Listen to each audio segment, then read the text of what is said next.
In the year 1980X, Capcom made a classic bad prediction on what 200X would look like. Also in the year 1980X, many other game developers tried to change too much when they made a sequel for a hit game.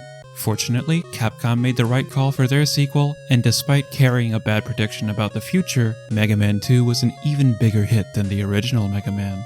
On the surface, Mega Man 2 may just look like an extension, which nowadays might be seen as lazy, but with all the improvements made to an already loved format, this was more than acceptable. In fact, Mega Man 2 is now seen as one of the greatest games on the NES. It starts with a brand new intro story sequence featuring the classic "In the Year 200X" line, and music calling back to the ending sequence of Mega Man 1. And my goodness, all the new music you're about to hear deserves a place in the 8-bit Hall of Fame.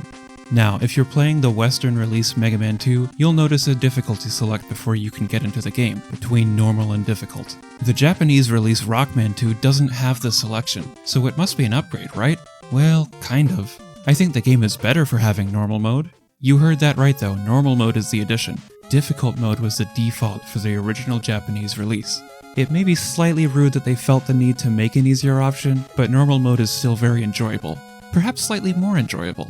So, knowing that Dr. Wily created more Robot Masters to get in Mega Man's way, we begin with another tough choice after the difficulty selection. Which Robot Master should you see first? This was the iconic feature from Mega Man 1, allowing you to play the game in any order, at least for a while. This time, Dr. Wily has upgraded from 6 Robot Masters to 8, so this is clearly a bigger game for everyone to enjoy. When playing on normal, the order actually doesn't matter too much, which is an improvement in the series already. My first choice was Flashman Stage, and immediately I saw another big improvement visually. Previously, the graphics were quite simple, and there was nothing wrong with that, but this is obviously better. The music also thoroughly establishes itself, building on previous ideas and now mastering the available audio. Mega Man's controls seem to be unaltered, which I was happy with because they were already some of the most responsive controls I've experienced on the NES. For some reason, Flashman Stage is slippery, but even with that, the movement is crisp and clean. It's looking good so far. This stage is also where I will be comparing normal and difficult mode. When playing through normal mode at first, I expected that difficult mode might have a couple extra enemies hanging out in places, as there were definitely some empty spots. Surprisingly, I'm not sure if there are any places in the entire game where this is true of difficult mode. Instead, the big difference is that difficult enemies can take more hits, and are therefore harder to deal with. This mode feels more in line with the rest of the series, which is known for its high difficulty. However, while normal mode may not feel like it suits the rest of the series, I'll restate that I'm all for it. It just feels nice and accessible. Normal enemies also drop a lot of big health refills when defeated, so it's easier to keep Mega Man alive. Perhaps the strangest difference is changing the behavior of one enemy, and just one. This thing is apparently called a blocky, and on normal mode it's entirely useless. It goes down in one hit to the right block, and doesn't move in a way that should ever catch you out. On the other hand, the difficult blocky then breaks apart, where all blocks can damage Mega Man, and it can even rebuild itself. Comparing these functions, it's basically as good as gone from normal mode. We are of course in Flashman Stage to take out Flashman, and as with other enemies, all Robot Masters' damage resistance depends on which difficulty you select. If you play on normal, you'll notice that Mega Man's default weapon, the Buster Cannon, deals a decent amount of damage to the Robot Masters. This is definitely not the case with difficult mode, but it feels like most of the game is designed to be friendly if you just use the Buster on normal mode. Alright, enough about the difficulty. Robot Masters can use their own special powers to fight, and like before, defeating them will give Mega Man a limited supply of their weapon. Incidentally, each boss is weak to a certain weapon, and some now even have a secondary weakness. This made it very important to follow a certain stage order in Mega Man 1, but here it actually didn't affect the order much. It helps when the Buster is more powerful, of course. Obtaining the new weapons now has a cutscene for the players to learn about the weapon they can use, and also previews the color change in Mega Man's suit. It doesn't show much, not even an example of what it does, but at least players could learn the name of the weapon before plunging into the next stages. The names are usually pretty self-explanatory. For 3 stages, Dr. Light, the scientist who created Mega Man, also gives a special message that Mega Man can now use item 1, 2, or 3. That one tells me nothing unfortunately, but you can bet they'll be necessary later. As you go through all the Robot Master stages, Mega Man 2 forces the player to stay on their toes. There are some absolute classics in level design here. Perhaps Quick Man stage is on the infamous side instead, because just look at how quickly you have to react to these lasers. I'm not exactly a fan of levels designed to make you fail either. There's definitely a difference between hard level design and levels designed to make you fail, and this is the latter. With that stage and maybe Crash Bands 2, I can credit the idea but not so much the execution. Those stages aside, what a great game Capcom was building here, and they were getting even more creative. Water levels were some of the most unpopular across all of gaming, so Bubble Man stage should have been a recipe for disaster. Luckily, it's not. Well, those waterfall graphics at the start are a little bit overboard and totally killed my recording quality, but the underwater portion is actually fun. Mega Man doesn't swim, but he can jump as high as the player asks him to. With this comes some precision challenges with deadly spikes lining some walls as well as the ceiling, forcing you not to jump too high. Ordinarily, something like this would be too ambitious for the NES, but Mega Man's controls are still perfect in this scenario. The bubble-led weapon acquired from defeating Bubble Man is definitely a weird one, and certainly hard to use effectively, but I can't fault them for trying to make a unique weapon. Flash Man, Quick Man, Metal Man, Air Man, Crash Man, Bubble Man, Heat Man, and Wood Man. All the Robot Masters put up a good challenge, but ultimately Mega Man won't have too much trouble defeating them. Naturally, the evil mastermind Dr. Wily has more up his sleeves though. He flies away in his UFO, in a familiar scene featuring his formidable eyebrows, and now the player is treated to a new set of stages in Wily's castle. This is the first game in the series with an outside view of the castle, and it looks rather ominous, perhaps rivaling the formidability of Wily's eyebrows.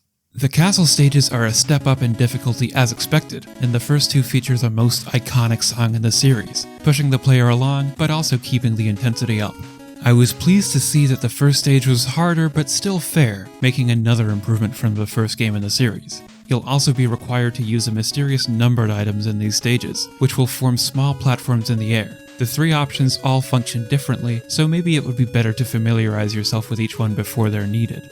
Another iconic moment in retro gaming lies at the end of the first Wily stage. Mega Man is just running to the right and it all seems empty, when suddenly a giant mecha dragon starts chasing him.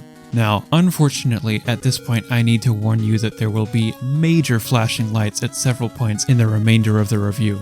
This is a big flaw in the game where Capcom undoubtedly wanted to show off the power of the graphics, but it has never been pleasant to look at even if flashing doesn't cause trouble for you. In the upcoming bosses, the whole background flashes white whenever they take damage. Please protect your eyes and skip ahead to the conclusion if you need to. If you are still watching, please excuse any bitrate issues the flashing caused. The Mecha Dragon will leave little room for error during the chase, and the battle takes place on only 3 small blocks. It's definitely the most unique boss location so far, as they usually take place in a one-screen room. The boss rooms never had opportunities to fall in a pit though. Here we are, fighting a giant mecha dragon where one false step will send you down into a pit. Oh, and touching the dragon is also instant death. Well, no matter, boss rooms are always checkpoints. Nope, not in Wily's castle. Time to play half the stage again just to get back to the dragon. I thought that was overly harsh, since the dragon was a major step up in difficulty. The castle continues, but for a while there's nothing remarkable. The second stage ends with a weird boss, the Pico Pico, but it's no match for the Metal Blade. The next 2 stages have a change of music, and unfortunately we go from the most iconic to possibly worst in the series.